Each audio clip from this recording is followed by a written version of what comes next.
ጉድርታቴ ላውን ሌላ ውስጡ ሌላ ነው እየደወለ ይሄን የምትሄጂው ወደ ነው ስንት ቀን ነው የምትቆየው እያለ እያስቸገረኝ ነው ብላለች። አብርሽ አያረግም ማለት አንችልም። ከላይ የሚያሳየው ሌላ ነው፣ ከውስጥ ሌላ ነው። ህይወታቸው በሙሉ ሚዲያ አይደለም። ወንድሙም ተደናግሮ በቃ የራሳችሁ ጉዳይ እናንተ በቃ አደናገራችሁኝ፣ እናንተ ምን ራሳችሁ ተስተካከላላችሁ፣ ነፍስ ታውቃላችሁ ብዬ ነበር። ነፍስ የምታውቁ አይደላችሁም። ተለያይታችሁ የራሳችሁ ህይወት ኑሩ። በቃ ሰልችቶኛል፣ እኔ እዝም ውስጥ በቃ መግባት አልፈልግም ብሎ መርር ብሎ ነው ዛሬ የመጣው ወንድምየው። ሩታዬ በአሁን ሰዓት ራሷን ብትሆን የራሷ ብትንከባከብ ወደ ራሷ ላይፍ ብትመለስ ሁሉም ነገር መተው ብትለምድ በጣም ደስ ይለኛል። ዛሬ ወንድሟ እንደተናገረው የአብርሽ ወንድም እንደተናገረው ራሷን እንድታከብር እዛ ቦታ በመገኘቷ ራሱ ብዙ ስድብ ነው ያስተናገደችው። ግን ብትሰደብም እሷ ለልጇ መስዋዕት እየከፈለች ነው። የልጇ አባት ነው፣ ምንም ችግር የለባትም። የሰውንም ባልወዳለሁ ብላ የራስ ይሆናል ብላ ብዙ መስዋዕት ስትከፍል አይተናል በአደባባይ። እና ሩታ የልጇን አባት የድሮ ባሏን ሂዳ ቀለበቱን በጠበጠች እና ምንም ውርደት ነው ብዬ አላስብም። ግን አስተሳሰባችን አንድ አይደለም። ለምን ባሏ ነው በአደባባይ የሚሰራው ስራ ድራማ ነው ብለን ነው እኛ የምናስበው። እነሱ ግሪር አድርገው ነው የሚሰሩት። የመጨረሻውን ፈጣሪ ነው የሚያውቀው። እስቲ ላይክ ሰብስክራይብ አድርጉ። ዛሬ እንግዲህ እቺ ሮቤል ይቅርታ ጠይቋል። ይቅርታው ለምንድን ነው? ምን ፈልገው ነው? ወደ ምንድን ነው አብርሽ ይቅርታ የተጠየቀበት መንገድ? ለምንድን ነው እንደዚህ የሚያጠግቡት? ለምንድን ነው እንደዚህ ልቡን እንዲነፋ የሚያደርጉት? አላቅም። የሆነ የተደበቀ ነገር ያለን ይመስላል። ይቅርታ የሚባለው አብርሽ በአደባባይ የሚያጠፋው ጥፋት ምንም አይመስላቸውም ለቡታጀራዎች። ሩታ ግን አንድ ነገር ብታረግ አመቱን ሙሉ ይወራላታል። እና ምንድን ነው ይቅርታው ብዬ ዛሬ ቪዲዮውን እስከ መጨረሻ አይቼ በቃ ጥጋብ ነው፣ በቃ ጥጋብ ነው። አብርሽ ጋር ያለው በጣም ጥጋብ ነው። ላይክ ሰብስክራይብ አድርገው ቪዲዮ እስከ መጨረሻ የታቸው አበረታት ይወደች። ከጋሼ ጋር በጣም በብዙ ነው ያወራ ነው ከሱ ጋር። ምክንያቱም በእንደዚህ አይነት ጉዳይ የእነዚህ ልጆች ጉዳይ ይቁም በቃ። እሷም ኑሮ አንትኑ እሱም ኑሮ ሊኖር ብለን ወስነን ነው ዛሬ የመጣሁት። ገብቶሃል አይደለም? አንተም አርፈ ኑሮህን መኖር፣ እሷም ደግሞ አርፋ ኑሮህን መኖር። አንቺም በሱ ጉዳይ ላይ ጣልቃ ገብተሽ የሆነ ነገር ማለት የለብሽም። አንተም በእሷ ጉዳይ ላይ ጣልቃ ገብተሽ የሆነ ነገር ማለት አይገባም። የፈለገችበት መሄድ ትችላለች፣ ያሻትን ማድረግ ትችላለች። ልጅህን ማየት ስትፈልግ ልጅህን የመከልከል ምንም መብት የላትም። ልጅህን መንግስት ፈቅዶልሃል፣ እይ ብሎሃል።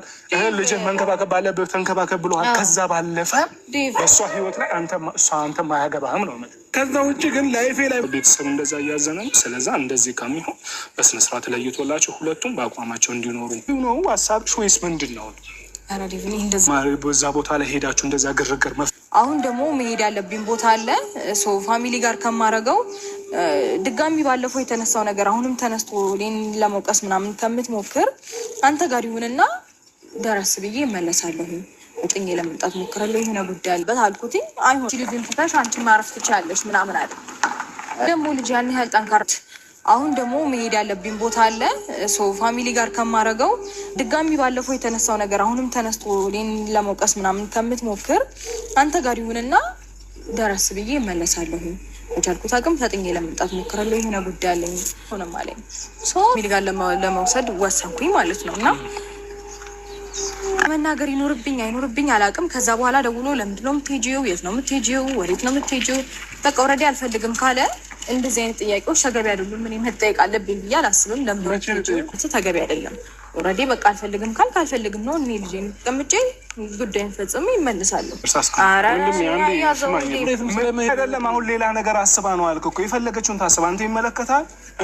አልከትታል አይደለም እንዴ እኮ አሁንም ቢሆን እኔ እኮ አሁን ልጄን ልካለበት ይዛለህ እንጂ ለማን ነው አትይዝም ብሎ እንትን የሚል ግዴታ ነው። ልጅ በአግባቡ የማሳደግ ግዴታ አለ።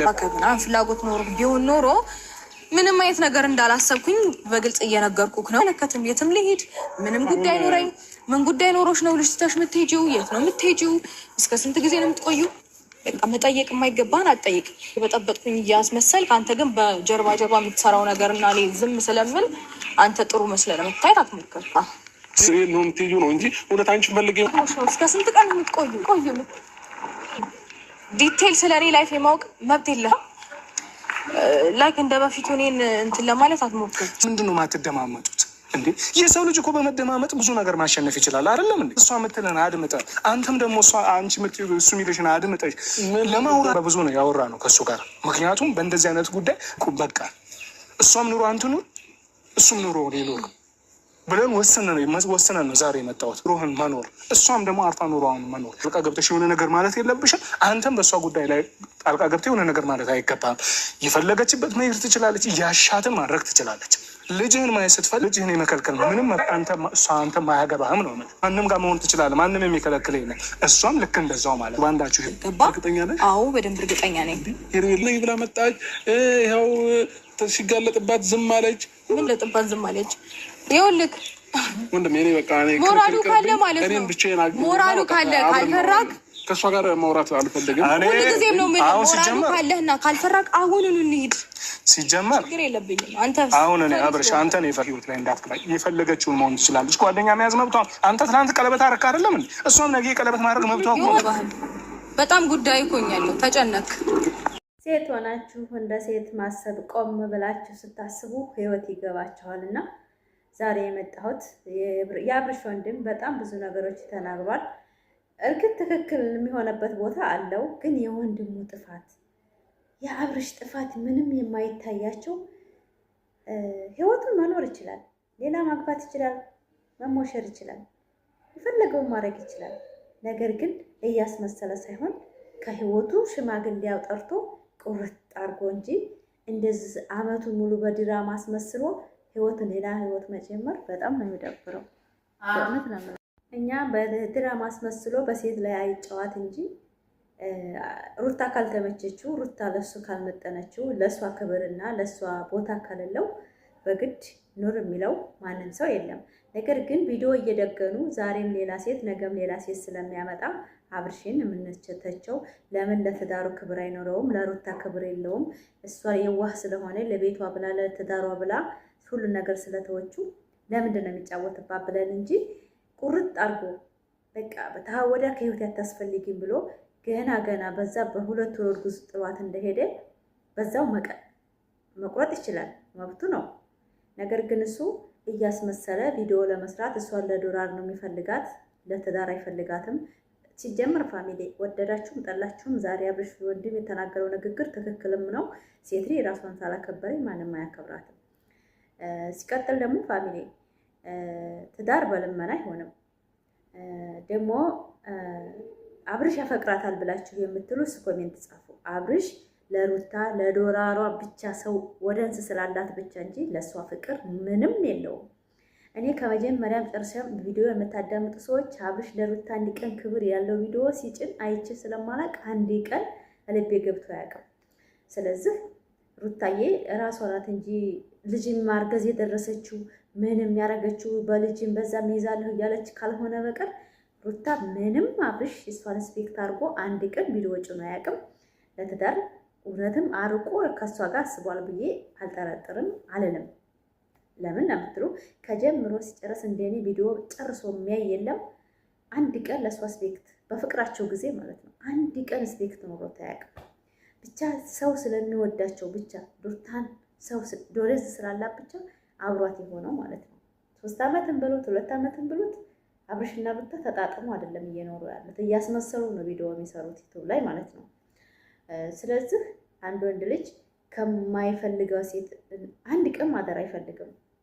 በእውነት ነው የምላችሁ። አብርሽ ግን ዶላር ስለሚወድ ብር ስለሚወድ እያስመሰለ ማስመሰል ስችት ሲለው አሁን አልፈልግም፣ ኧረ ወንድ ልጅ አልፈልግም። እናንተ እኔ በህይወቴ ምድር ላይ በዚች ምድር ላይ አንድ ቀን አይቻላቅም። አልፈልግሽም የልጁን እናት 2-3 ዓመት አብሯት ያሽቃበጠ ስንት መስዋዕት የተከፈለለት ትዳር አልፈልጋትም፣ ህይወቴ እንዳትገባ። ደግሞ እየደወለ ይጨቀጭቀኛል አለች። በደወለ እየጨቀጨቀኝ ነው አስቆመልኝ ያለችው። አሁን ዛሬ በቃ አይመለከትህም። የራሱ ህይወት ቀለበት አድርጎ እሱ ከሄርሜላ ጋር ተጣጣማ የሩታም የፈለገችውን የማድረግ መብት አላት። በእውነት ነው የምላችሁ፣ ማንም ሰው አይመለከተውም። እውነት ከሆነ የምታወራው ግን እንደዚህ አብሯቸው የኖረ ባላችሁ ውሸታም ናት ብሎ ሲናገራችሁ ምን አይነት ስሜታችሁ ይቀር? እኔ በጣም ነው ዛሬ የደነገርኩት። ውሸታም አንድ ባላችሁ ማለት ለነገ ባል ይሆነኛል ያላችሁ ሰው ነገ አብሮኝ ይኖራል ያላችሁ ሰው የዚህን ያለ ስቤክታቶ ውሸቷን ነው በቃ አንድ መረጃ የላትም ብሎ ሲላችሁ አያናድም? እኔ በጣም ነው ውስጤ የተሰማኝ። እውነት ነው የምላችሁ። እስቲ ላይክ አድርጉት፣ ሰብስክራይብ አድርጉት። እንግዲህ ስራ ጨረስ አድርገን ሰዓቱ አሁን 12 ሰዓት እየሄደ ነው። 12 ሰዓት ራሱ ላይ ነው የሚወርድላችሁ። ምን ሰዓት እንደሆነ አላውቅም። ኤፍሬም ተናግሮታል፣ ወንድሙም ተናግሮታል። ከሀወዳ ሩታዬ ራሷን መሆን አለባት። አሁን ሁለተኛ ከሱ ጋር ደግሞ መልሳ ዛሬውን ይቅርታ የሚባለው ቪዲዮ መጥቷል። ከወንድሙ ጋር ይቅርታ ትልቅነት ነው። ነገር ግን ከአብርሽ ዝምድናን መቁረጥ ነው ያለባት። እንደኔ በቃ ይቅር። አንድ ልጅ ሞባይል ነው በአሁኑ ሰዓት ፈለገችበት አድርጋ የመንቀሳቀስ መብት አላት። እናት አላት፣ እህት አላት፣ ወንድም አላት። በእውነት ነው የምላችሁ። ድሃ አይደለችም ሩታ፣ ቤተሰብ አላት። እናት ያለው ሰው ሲጀመር ሀብታም ነው።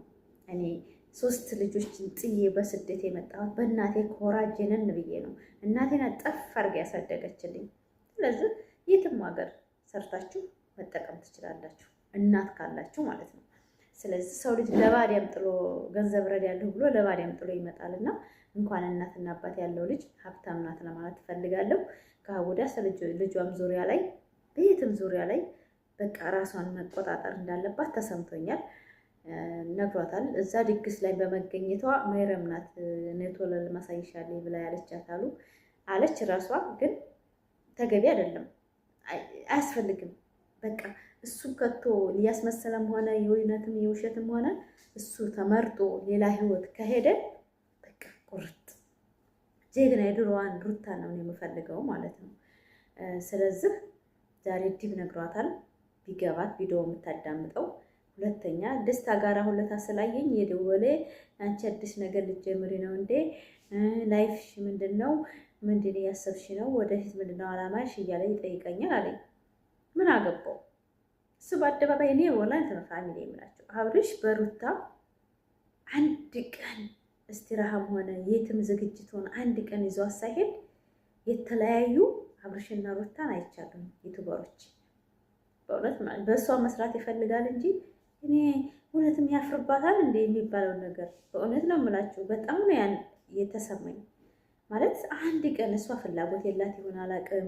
እሷ እውነት ቤቴ ነው የምትለው የቤት ሰው ናት። በነገራችን ላይ ሩታ የሀብታም ሚስት ናት። በቃ ቤት ስሞልድ ቤቷን ብጅጅት ታርጋ በቃ ጽድት ብላ መኖር ነው እንጂ የሚዲያ ሰው አይደለችም። የሚሰውኛ ወደር ናት እንጂ ማለት ነው ስለ መግባሯና የትዳሯን ማንነት አያያዟ፣ ፍቅር አሰጣጧ ተወደደች እንጂ ሩታ የሚዲያ ሰው አይደለችም። ባሏ ማንም ሰው እንደነካባት አትፈልግም። ይሄ ደግሞ ጀግንነትም ነው። ጽድት ብላ መኖርም ስለምትፈልግ ነው። ያን ነገር በጣም ነው እንትን የሚለው ማለት ነው። እና የሩታ ጸባይ ለብዙ ሴቶች ግልጽ ነው። ባሎቻችን ከማንም ጋር ሰላም እንዲባባሉ አንፈቅድም። ያ ነገር ነው አሁን አብርሽ እስር ቤት ያደረገው የእሷን ህይወት። በቃ ማንም ሰው ጋር ታሽቃብጥ ከኔና ከኔ ውጭ ብላ ስላለችው ይሄ ጥፋት አድርጎታል። በቃ አይደለ አብርሽ ጠብቁ ወደፊት ሄርሜላ ጋር አንድ ሴት ይዞ ይምጣና የእሱ ህይወት ብትንትን አላለ እንደሆነ ፋፊ ምን አለ ትላላችሁ። ሩታ ግን ከወዳ ከአብርሽ ጋራ ብትርቅ ብታቆም ራሷን ዝቅ እያደረገ ነው። ራሷን እየተሰደበች ነው። በዛሬ ቪዲዮ ለራሱ ብዙ ነገሮችን እየተሰደበች ነበረ። ራሷን ትሆን ራስሽ ሁን እያሏት ነበርና በቃ እሱ ወንድ ተጫውቷል አይደለ? ይሄ ወንድነቱ ሲመጪ ወይት እንደሚያደርሰው ማያት ቆማ የራሷን ላይፍ መኖር የሚፈልጋት አላጣች። ራሷ ህይወት መጀመር ትችላለች። ብዙ ነገር ማድረግ ትችላለች። መስራት ትችላለች። ሲጀመር አሁን ላይ ሰው ወደ ትዳርም ወደ ፍቅርም መግባት የለባትም። እንደኔ ራሷን ተንከባክባ ራሷን ጥጥት አድርጋ ከብዙ ነገሮችን አውጥታ ከዛ በኋላ ወደ ህይወት አልበዛ ዝም ብሎ በችኩል አሁን አብርሽ ፍቅር አይደለም በሽታ ነው የያዘው። ፍቅር እንደዚህ ባለ አየር ባየር ቀለበት አያስደርግም። በዚህ በአንድ ወር ውስጥ ፍቅር አይይዝም። በእውነት ነው የምላችሁ። ይሄ የደራ ስራና የትዕቢት ስራ ነው። ይሄ ደግሞ ነገ ዋጋ ያስከፍለዋል ለህይወቱ ማለት ነው። ይሄ ደራው ምናምን ማን ከማን ያንሳል፣ እኔ ከአንቺ እሻላለሁ፣ እኔ ካንተ እሻላለሁ የሚባለው ነገር ይሄ ህይወት አይደለም። ይሄ ስራ ጉዳይ ነው። ህይወት ግን ቆመ ብላችሁ አስባችሁ የምትወርቁበት ነገ ልጅ ወልጄ ይሄ ሰው ያሳድጋል ወይ ሚስት ልጅ በወልድላት ችሊ ታሳድጋለች፣ ጠንካራ ናት ወይ አጸባዋስ ምንድን ነው እንዴት ነው አስቤት ምን አይነት ቤተሰብ ነው ያላት ብላችሁ ቆም ብላችሁ ማሰብ አለባችሁ። በእውነት ነው የምላችሁ። እኔ ጠንካራ እናት ባይኖረኝ ኖሮ እኔ ልጅ ማሳደግ አልችልም። ግን ጀግና እናት ስላለችኝ ጀግና ነኝ። በጣም ጀግና እናት አለችኝ። በእውነት ነው የምላችሁ። ስለዚህ አንድ ቀን ጎረቤት አንድ ቀን የሆነ ነገር መርፌ ተውሳት ታቅምኛን ተሳሳድገኝና በዛ ጀግንነቷ ስለምወዳት እኔም ጀግና ያደረገች እናቴ ናት። ስለዚህ አሁን ሩታ ጀግና ሆና ልጅ ማሳደግ እንዴት እንደሆነ እያሳየችው ነው በአደባባይ እንዴት እንደሚያምር ልጁ። ማን ያሳደገው? ሩታ ናት፣ እሱ አይደለም። እሱ ከታይወለድ የወጣ ነው ከቤት እንደ ሀቅ ከሆነ አንድ ቀን ተንከባክቧት አይደለም፣ አንድ ቀን ተንከባክቧት አይደለም። ሩታ ናት ያሳደገችው። ግን ልጁ በጣም የሚያጓጓ በጣም ፍቅር የሚሰጥ ዛሬ ቲክቶክ ላይ አምጥቶት ነበርና በጣም ነው የሚያምረው። በእውነት ነው የምላችሁ። ያን የመሰለ ልጅ እንኳን ያላጓጓው ጨካኝ አባት ዛሬ ላይ የሆነ